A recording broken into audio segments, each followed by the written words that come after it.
Dr. Jerome Corsi is a PhD from Harvard University in political science in '72. He's currently a senior staff reporter at WorldNet Daily. He's a 3 or 4 time #1 New York Times bestseller. He's an expert on political violence and terrorism and advised the State Department and other agencies in secret operations. In 1981, he received a top-secret clearance from the Agency for International Development, where he assisted in providing anti-terrorism training to embassy personnel.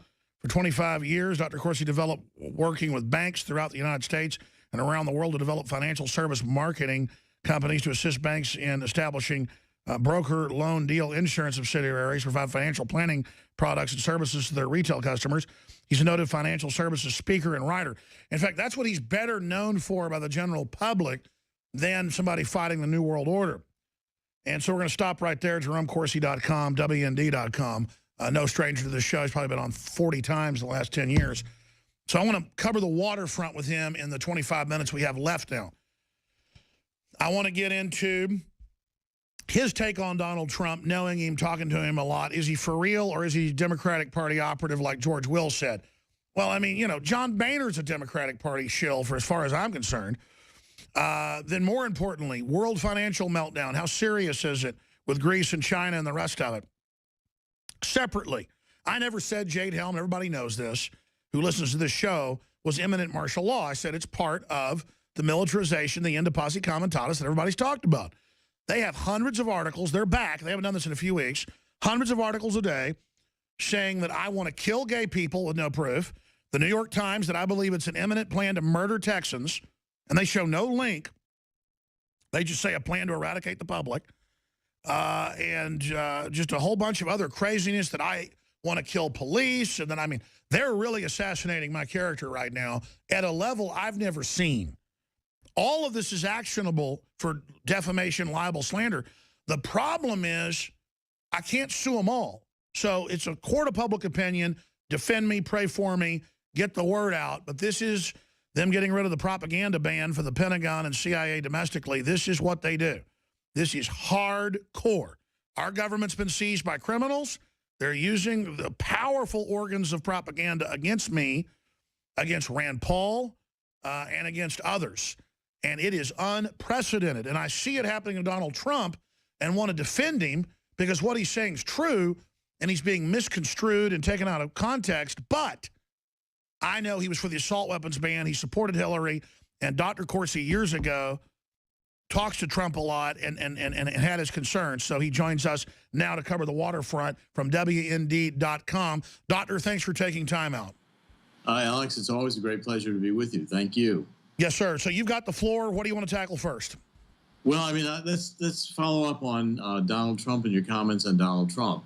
I mean, first of all, I think Donald Trump is, this time, I think he's for real, much more than before. And I don't even think that's the real question. The real question is that Donald Trump has moved the debate of the presidential election onto a ground that is, one, telling the truth and saying things directly, not worrying about being politically correct.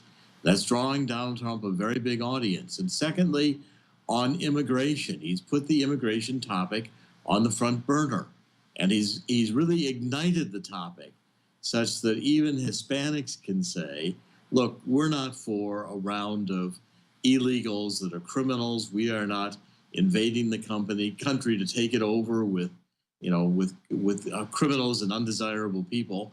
I think that this is the proper time to call the Obama administration for failure to enforce immigration laws. And Donald Trump is on that agenda. He's doing a good job, and I support his efforts. I think he's really leading the debate. And I'd say quit worrying about if he's going to stay in the debate or where it's going to go. The fact is he's doing a good job right now, and he's probably likely to continue that as long as he's winning support and gaining attention. And I don't see any end to this. Well, I sure hope he's for real because he's really smart. He's charismatic. I think he'd make a great president if he won't come after our guns, if he'll really cut taxes. Because let's face it, you couldn't hold this country back if they just cut taxes. The system wants a Cloward and Piven. They don't want us to become wealthy. They want to control us. They want us poor. So, yeah, anybody could fix America if they went back to our basics. But in your gut, do you think he's going to step down later and let Jeb Bush slide in and beat a Rand Paul or somebody else? Well, I mean, he's got a Ross Perot factor going right now. And if Ross Perot had stayed in the race, we may never have had Bill Clinton as president. And I think this time around, Trump seized the opportunity. Trump could actually emerge victorious this year. I think that's in 2016. I think it'll be a great surprise. I think he's going to be in the GOP debates. He's going to set the agenda. And my guess is Trump is not going to want to pull out. He's going to want to stick it through this time. And I'm certainly hoping and pulling that he does. In the immediate, the change that he's registering in the presidential campaign is extremely positive because it's putting on the agenda questions that those of us who have opposed this new world order, this entire loss of America, which, Alex, I've joined you in fighting against. This is something Donald Trump is championing, and I want to see him continue. But let's move on to, there's so many topics to talk about. You laid out a good agenda. I mean, Iran. I mean, I cannot believe how fast the Obama administration, I predicted when I wrote Atomic Iran in 2005 that John Kerry would be the one who would actually negotiate a way to give Iran nuclear weapons. And here, 10 years later, published that book in 2005, John Kerry has pulled the same Jimmy Carter, Bill Clinton that was done with North Korea and saying, why don't we give them, enriched uranium and let them have a nuclear industry on the promise that they won't make. By the way, I got to interrupt. How on earth, when he was nowhere near the position he is now, or Secretary of State, how did you predict that he'd be the man 10 years later to do this? It was an instinct. I mean, I knew he was, when I wrote the book, he had just lost the presidential campaign. And I wanted to make it clear, that it was John Kerry who was pushing this agenda that we ought to trust Iran the way we were trusting North Korea. And it was your book that's credited as shooting him down. Yeah, what was the Unfit for Command, which I co-authored with John O'Neill, was the book that destroyed Kerry's presidential opportunity in 2004.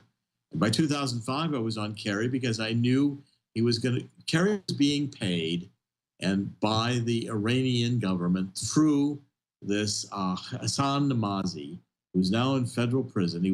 I always believed Hassan Namazi was an agent of the mullahs, and he was here supporting Hillary Clinton, supporting John Kerry. He's in federal prison for violating bank lending laws. He was a criminal to begin with. And I pointed this out when I wrote Atomic Iran. I just figured John Kerry got paid to make sure that Iran would get nuclear weapons. So you're saying John Kerry's really a foreign operative? I'm saying John Kerry, from the time he ran for president, was happy to accept Iranian money through Hassan Namazi, and he knew that his mission was to allow Iran to get nuclear weapons. I'm saying, I've said that about John Kerry since 2005. Well, it's clear they're letting him get them, but from my military sources, special forces people pretty high up, even 6-7 years ago, I'm on record saying the Saudis secretly have some nukes and that Iran already has nukes. They just want to be able to have this nuclear program to then come out and claim later they made them themselves. What's your intel? Iran wants to be able to make its own weapons, so it doesn't just have one. It doesn't just have one or two. Iran wants the world. So hold on, your sources confirmed then, or you think there's validity that they have a couple of weapons? Oh, they could easily, anytime they want to. I mean, they've been able to do that for years. But they want to be able to have more than one when they actually use it, so that they could have a threat to retaliate against other countries that are going to retaliate against them. Iran is planning a nuclear war. What Obama has just put into place with this agreement is the certainty now that we will have a nuclear war in the Middle East. It's only a matter of time. And the Iranians will wait until they have enough weapons to be able to retaliate against anyone who counters them for dropping a dozen nukes on Israel. It only takes 1 or 2 nukes to destroy Israel. And we have a, quote, Iranian obsession, but also a Saudi obsession with Iran. Don't these two groups, Shiite, Sunni, hate each other even more than the West? I've been writing, and if you take a look at a book I wrote called, Israel Can't Wait. Israel and Saudi Arabia have been working together, including on military exercises, I think for at least the last 5 years, planning a strike on Iran. I think Israel realized, I certainly told Israel, told the top government in 2008, 2009, I was over there when Obama gave his speech in Cairo. I was delivering the message to top leaders in the Israeli government that Obama was going to turn on Israel and abandon Israel. I remember you said that on this show, and I just didn't believe you. And I got to say this, you have been probably the most accurate person, other than like a Ron Paul, that we've ever had. I mean, you really know your stuff. I'm not kissing your butt. It's just true. It's almost like you got a crystal ball. Well, it's, God has given me the ability to kind of look at things and be able to assess them. I sometimes feel like the books that I write, it takes 10 years for them to happen, and then they happen. America for Sale is also going to happen. That's another book. So I'm saying the agreement between Israel and Saudi Arabia against Iran is a certainty. And when Israel attacks Iran, which I think it almost inevitably will do, it will be with the assistance of Saudi Arabia, with the Obama administration, if it's still in power, actively opposing Israel. And the Jews in America who have any allegiance left to Israel better realize that Obama is an enemy of Israel. Well, that's my next question. 6 years into this strategy to overthrow Gaddafi, overthrow Egypt, overthrow Syria, overthrow allies or neutral groups, to then put in Saudi Arabian-backed head choppers, like that's Twilight Zone. I know our government's got corruption and problems, but Obama's cousins and people and funding the Muslim Brotherhood, this is an insane strategy. Well, Obama has been Muslim Brotherhood from the beginning.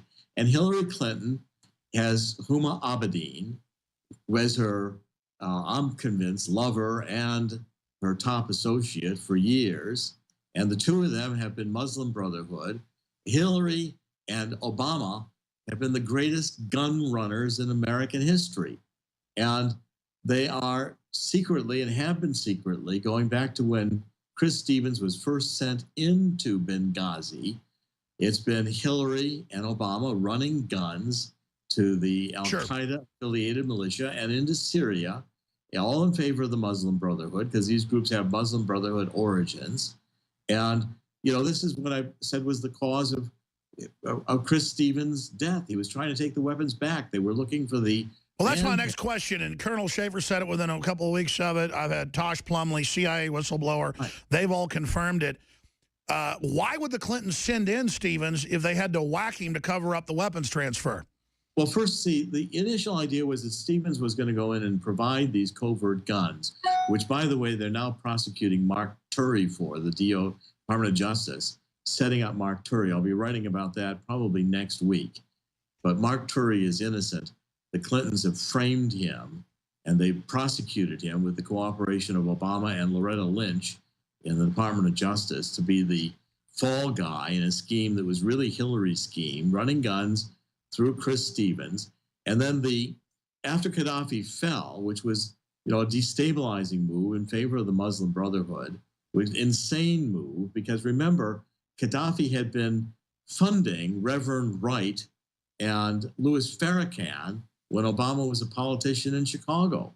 Obama was benefiting from Gaddafi through Farrakhan and Reverend Wright. Obama turned on Gaddafi because Obama wanted to destabilize Gaddafi in order to put the Muslim Brotherhood in.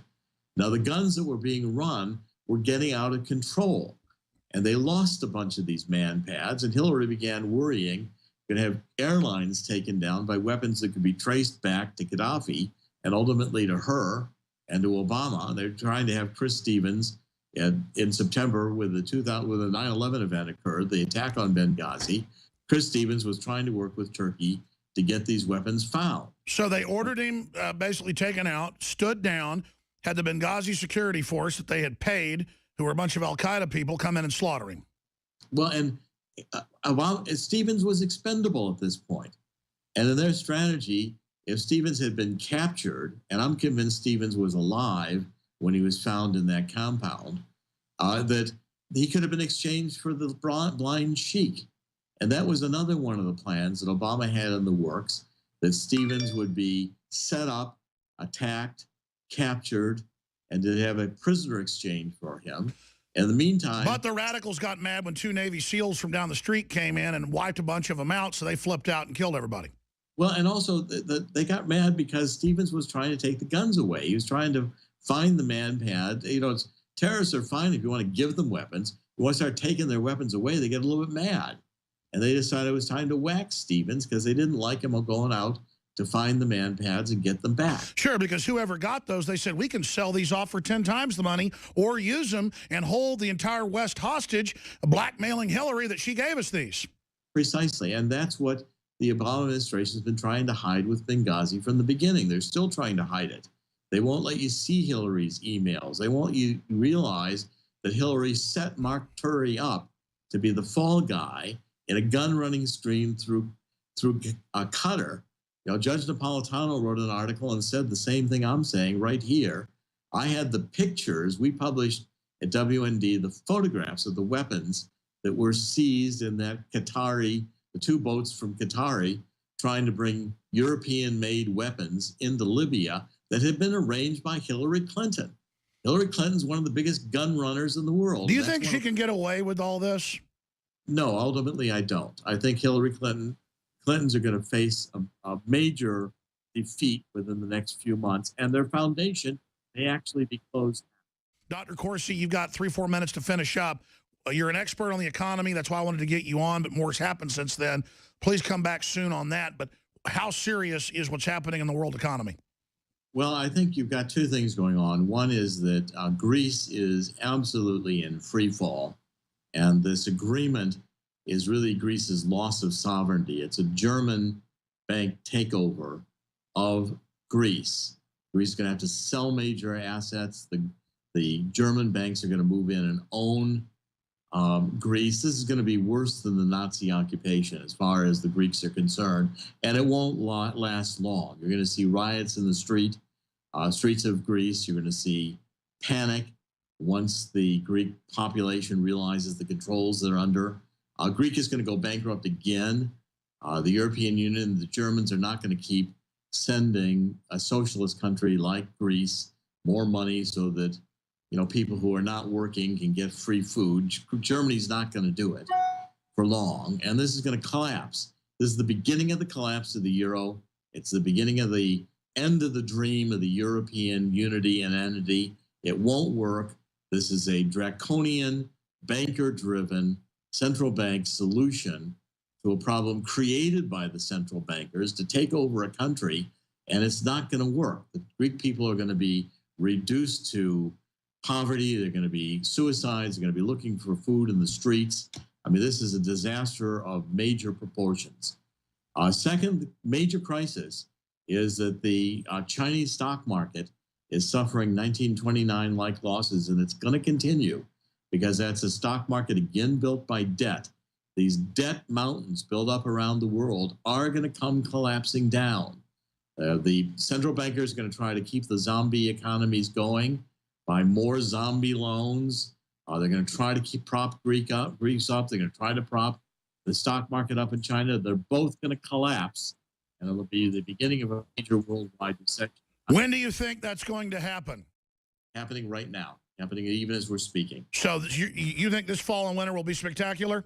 I think by October, the U.S. stock market could crash.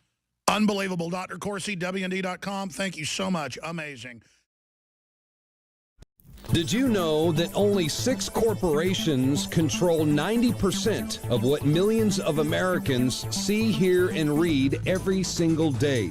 It's the illusion of choice. Think about it. The mainstream media is owned by only a handful of megacorporations with vested interests. But on the other hand, the internet is an interconnected network of billions of sources. So you can research information for yourself from multiple sources, or you can blindly accept what you hear or read in the mainstream media, never questioning what you are being told. This gives you a false sense of reality. I mean, do you actually know what you think you know? Or have you been programmed to accept someone else's version of events? Think about it. This is Darren McBreen, and I want you to break the matrix at Infowars.com and PrisonPlanet.tv and listen to The Alex Jones Show, because there's a war on with your mind.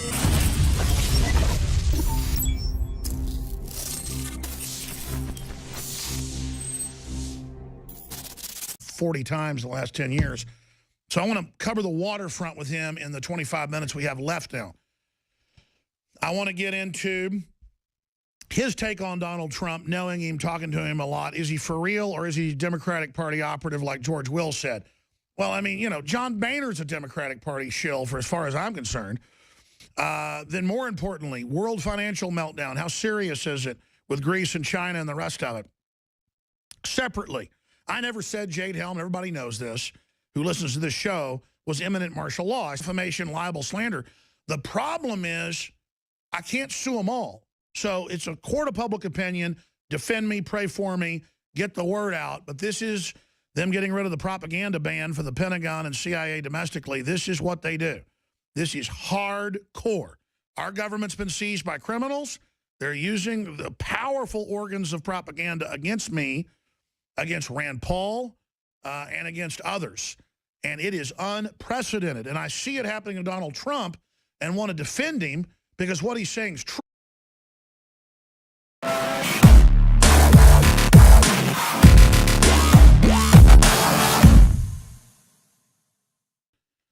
Dr. Jerome Corsi is a PhD from Harvard University in political science in '72. He's currently a senior staff reporter at WorldNet Daily. He's a 3 or 4 time #1 New York Times bestseller. He's an expert on political violence and terrorism and advised the State Department and other agencies in secret operations. In 1981, he received a top-secret clearance from the Agency for International Development. Said it's part of the militarization, the end of posse comitatus that everybody's talked about. They have hundreds of articles. They're back. They haven't done this in a few weeks. Hundreds of articles a day saying that I want to kill gay people with no proof. The New York Times, that I believe it's an imminent plan to murder Texans, and they show no link. They just say a plan to eradicate the public. And just a whole bunch of other craziness that I want to kill police. And then, I mean, they're really assassinating my character right now at a level I've never seen. All of this is actionable for depth. We assisted in providing anti-terrorism training to embassy personnel. For 25 years, Dr. Corsi developed working with banks throughout the United States and around the world to develop financial service marketing companies to assist banks in establishing broker, loan, deal, insurance subsidiaries, provide financial planning products and services to their retail customers. He's a noted financial services speaker and writer. In fact, that's what he's better known for by the general public than somebody fighting the New World Order. And so we're going to stop right there, JeromeCorsi.com, WND.com. No stranger to this show. He's probably been on